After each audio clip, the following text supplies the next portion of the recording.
ہمیں اماں جی اس وقت زہر لگتی جب وہ سردیوں میں زبردستی ہمارا سر دھوتی۔ لکس کیپری ریکسونا کس نے دیکھی تھی؟ کھجور مارکا صابن سے کپڑے بھی دھلتے تھے اور سر بھی۔ آنکھوں میں صابن کانٹے کی طرح چبھتا اور کان اماں کی ڈانٹ سے لال ہو جاتے۔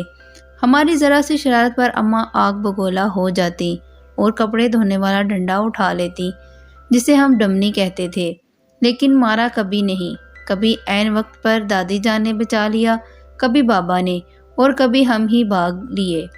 گاؤں کی رونقوں سے دور عین فصلوں کے بیچ ہمارا ڈیرا تھا۔ ڈیرے سے پگ ڈنڈی پکڑ کر گاؤں جانا اماں کا سب سے بڑا شاپنگ ٹور ہوا کرتا تھا، اور اس ٹور سے محروم رہ جانا ہماری سب سے بڑی بدنصیبی۔ اگر کبھی اماں اکیلے گاؤں چلی جاتی تو واپسی پر ہمیں مرونڈے سے بہلانے کی کوشش کرتی۔ ہم پہلے تو ننھے ہاتھوں سے اماں جی کو مارتے، ان کا دوپٹہ کھینچتے، پھر ان کی گود میں سر رکھ کر منہ پھاڑ پھاڑ کر روتے۔ کبھی اماں گاؤں ساتھ لے جاتی تو ہم اچھلتے کودتے خوشی خوشی ان کے پیچھے پیچھے بھاگتے۔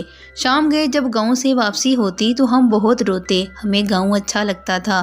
ماں ہم گاؤں میں کب رہیں گے؟ میرے سوال پر اماں وہی گھسا پٹا جواب دیتی، جب تو بڑا ہوگا، نوکری کرے گا، بہت سے پیسے آئیں گے، تیری شادی ہوگی، وغیرہ وغیرہ۔ یوں ہم ماں بیٹا باتیں کرتے کرتے تاریخ ڈیرے پر آن پہنچتے۔ مجھے یاد ہے گاؤں میں بابا مظفر کے ہاں شادی کا جشن تھا، وہاں جلنے بجھنے والی بتیاں بھی لگی تھیں اور پٹاخے بھی پھوٹ رہے تھے۔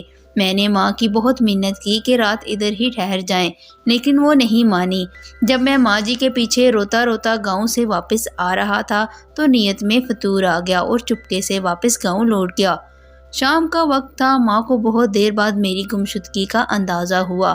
وہ پاگلوں کی طرح رات کے اندھیرے میں کھیتوں میں آوازیں لگاتی اور ڈیرے سے لے کر گاؤں تک ہر کونے میں لالٹین لٹکا کر جھانکتی رہی۔ رات گئے جب شادی والے گھر سے میں بازیاب ہوا تو وہ شیرنی کی طرح مجھ پر حملہ آور ہوئی۔ اس رات اگر گاؤں کی عورتیں مجھے نہ بچاتی تو اماں مجھے مار ہی ڈالتی۔ ایک بار ابو جی اپنے پیر صاحب کو ملنے سرگودا گئے ہوئے تھے۔ میں اس وقت 6-7 سال کا تھا۔ مجھے شدید بخار ہو گیا۔ اماں جی نے مجھے گرم چادر میں لپیٹ کر کندھے پر اٹھایا اور کھیتوں سے گزرتی 3 کلومیٹر دور گاؤں کے اڈے پر ڈاکٹر کو دکھانے لے گئیں۔ واپسی پر ایک خالے کو پھلانگتے ہوئے وہ کھیت میں گر گئیں، لیکن مجھے بچا لیا۔ انہیں شاید گھٹنے پر چوٹ آئی۔ ان کے منہ سے میرے لیے حسبی اللہ نکلا۔ یہ واقعہ میری زندگی کی سب سے پرانی یادداشتوں میں سے ایک ہے۔ یقیناً وہ بڑی ہمت والی خاتون تھی اور آخری سانس تک محنت مشقت کی چکی پیستی رہی۔ پھر جانے کب میں بڑا ہو گیا اور اماں سے بہت دور چلا گیا۔ سال بھر بعد جب گھر آتا تو ماں گلے لگا کر خوب روتی، لیکن میں سب کے سامنے ہنستا رہتا۔ پھر رات کو جب سب سو جاتے تو چپکے سے ماں کے ساتھ جا کر لیٹ جاتا اور اس کی چادر میں منہ چھپا کر خوب روتا۔ ماں کھیت میں چارہ کاٹتی اور بہت بھاری پنڈ سر پر اٹھا کر ٹوکے کے سامنے آن پھینکتی۔ کبھی کبھی خود ہی ٹوکے میں چارہ ڈالتی اور خود ہی ٹوکا چلاتی۔ جب میں گھر ہوتا تو مقدور بھر ان کا ہاتھ بٹاتا۔ جب میں ٹوکا چلاتے چلاتے تھک جاتا تو وہ سرگوشی میں پوچھتی، بات کروں تمہاری فلاں گھر میں؟ وہ جانتی تھی کہ میں پیدائشی عاشق ہوں اور ایسی باتوں سے میری بیٹری چارج ہو جاتی ہے۔ پھر ہم نے گاؤں میں گھر بنا لیا اور ماں نے اپنی پسند سے میری شادی کر دی۔ میں فیملی لے کر شہر چلا آیا اور ماں نے گاؤں میں اپنی الگ دنیا بسا لی۔ وہ میرے پہلے بیٹے کی پیدائش پر شہر بھی آئیں۔ میں نے انہیں سمندر کی سیر بھی کرائی۔ کلفٹن کے ساحل پر چائے پیتے ہوئے انہوں نے کہا، اس سمندر سے تو ہمارے ڈیرے کا چھپڑ زیادہ خوبصورت لگتا ہے۔ ماں بیمار ہوئی تو میں چھٹی پر ہی تھا۔ انہیں کئی دن تک بیسکوپین کھلا کر سمجھاتا رہا کہ معمولی پیٹ کا درد ہے، جلد افاقہ ہو جائے گا۔ پھر درد بڑھا تو شہر کے بڑے ہسپتال لے گیا، جہاں ڈاکٹر نے بتایا کہ جگر کا کینسر آخری سٹیج پر ہے۔ خون کی فوری ضرورت محسوس ہوئی تو میں خود بلڈ بینک پر جا لیٹا۔ ماں کو پتہ چلا تو اس نے دکھ سے دیکھ کر اتنا کہا، کیوں دیا خون؟ خرید لاتا کہیں سے، پاگل کہیں کا۔ میں بمشکل اتنا کہہ سکا، اماں خون کی چند بوندوں سے تو وہ قرض بھی ادا نہیں ہو سکتا جو آپ مجھے اٹھا کر گاؤں ڈاکٹر کے پاس لے کر گئی تھی اور واپسی پر کھالا پھلانگتے ہوئے گر گئی تھی۔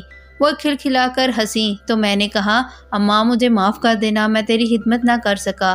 میرا خیال ہے کہ میں نے شاید ہی اپنی ماں کی خدمت کی ہوگی، وقت ہی نہیں ملا۔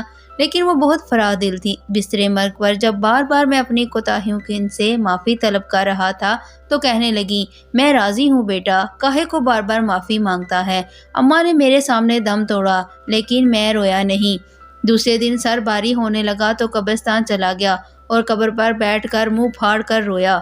ماں سے بچھڑے مدت ہو گئی، اب تو یقین ہی نہیں آتا کہ ماں کبھی اس دنیا میں تھی بھی کہ نہیں۔ آج بیت اللہ کا طواف کرتے ہوئے پٹھانوں اور سوڈانیوں کے ہاتھوں فٹ بال بنتا جانے کیسے دیوار کعبہ سے جا ٹکرایا۔ یوں لگا جیسے مدتوں بعد پھر ایک بار ماں کی گود میں پہنچ گیا ہوں۔ وہی سکون جو ماں کی گود میں آتا تھا، وہی اپنایت، وہی محبت جس میں خوف کا عنصر بھی شامل تھا۔ اس بار منہ پھاڑ پھاڑ کر نہیں، دھاڑے مار مار کر رویا۔ 70 ماؤں سے زیادہ پیار کرنے والا رب کعبہ اور ہم صدا کے شرارتی بچے۔